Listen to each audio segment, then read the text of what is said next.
Ngayong araw ay meron po tayong malaking balita mula kay Pi Network. Ibinunyag na po nito ang plano sa kabuuang supply na 80 billion coins.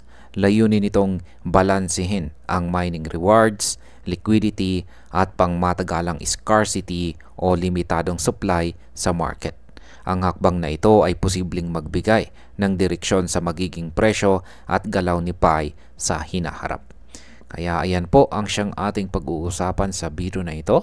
Pero bago po tayo magpatuloy ay pakibasa na lamang po muna ang disclaimer dito po sa ibaba ng ating screen. Yan, simulan po natin sa unang katanungan kung ano po ba ang kabuuang plano ng Pi Network para sa supply nito. Ayon po sa Pi Network, ang kabuuang supply ay nasa 80 billion Pi coins. Sa bilang na ito, 65 billion ang inilaan para sa mining rewards na ibibigay sa mga pioneers at saka future miners. Ibig sabihin, si Pi ay magbibigay ng malaking bahagi ng kanyang supply para magpatuloy ang mining kahit matapos ang pre-mainnet stage. Yan, dahil malaking porsyento ang ilalaan sa mining rewards, mas mahahaba ang panahon ng distribution na maaari pong magpabagal sa biglaang pagtaas ng presyo. Pero magbibigay din po ito ng mas matatag na supply flow. Ngayon ay paano naman po hahatiin ang mining rewards?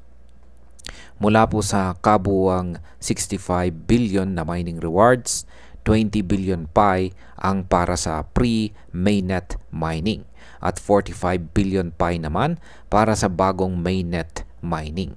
Sa ganitong setup, hindi lang ang mga naunang sumali ang makikinabang. May malaking parte rin para sa mga bagong papasok sa mainnet phase. Ang ganitong hatian ay magbibigay po ng tuloy-tuloy na supply sa mga susunod na taon, kaya mababawasan ang posibilidad ng isang maliit na grupo na mag-dominate sa presyo ng market. Ngayon ay ano naman po ang gagawin sa natitirang supply? Ayan, mula po sa natitirang supply, 5 billion Pi ang mapupunta sa liquidity pool para sa maayos na trading operations, habang 10 billion Pi naman ay ilalaan para sa foundation at mga community initiatives.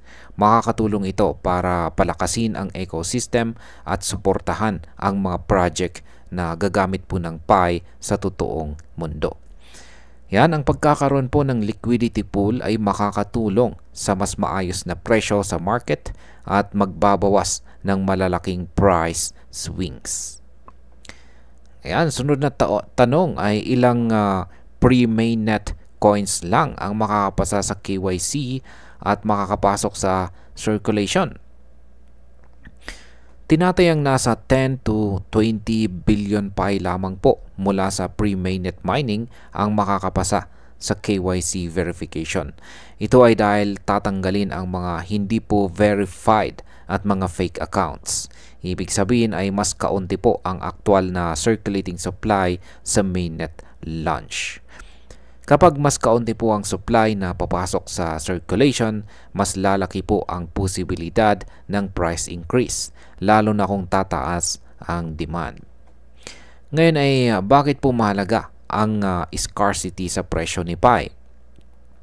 Kapag nilimitahan ang supply na papasok sa circulation sa launch, nabubuo po ang scarcity. Kapag tumaas po ang demand habang mababa ang supply, natural na tataas ang presyo. Dagdag pa, makakaiwas po si Pi sa mabilis na inflation at mapapanatili ang value ng rewards sa mas mahabang panahon. Ang scarcity ay maaari pong mag-trigger ng biglaang price surge kung magiging mataas ang demand pagkatapos ng open mainnet launch. Ngayon ay ano naman po ang kaibahan ng approach ni Pi sa ibang cryptos?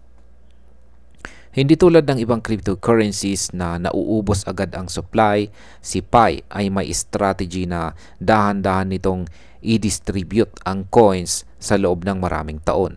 Sa ganitong paraan, patuloy po ang mining incentives habang nananatiling healthy ang supply dynamics. Ang ganitong diskarte ay nakakatulong po para maiwasan ang market crash na dulot ng biglaang oversupply. Paano naman po binibigyan ng pagkakataon ang mga bagong users? Sa plano po ni Pi, mananatiling bukas ang mining para sa mga bagong users kahit matapos po ang launch.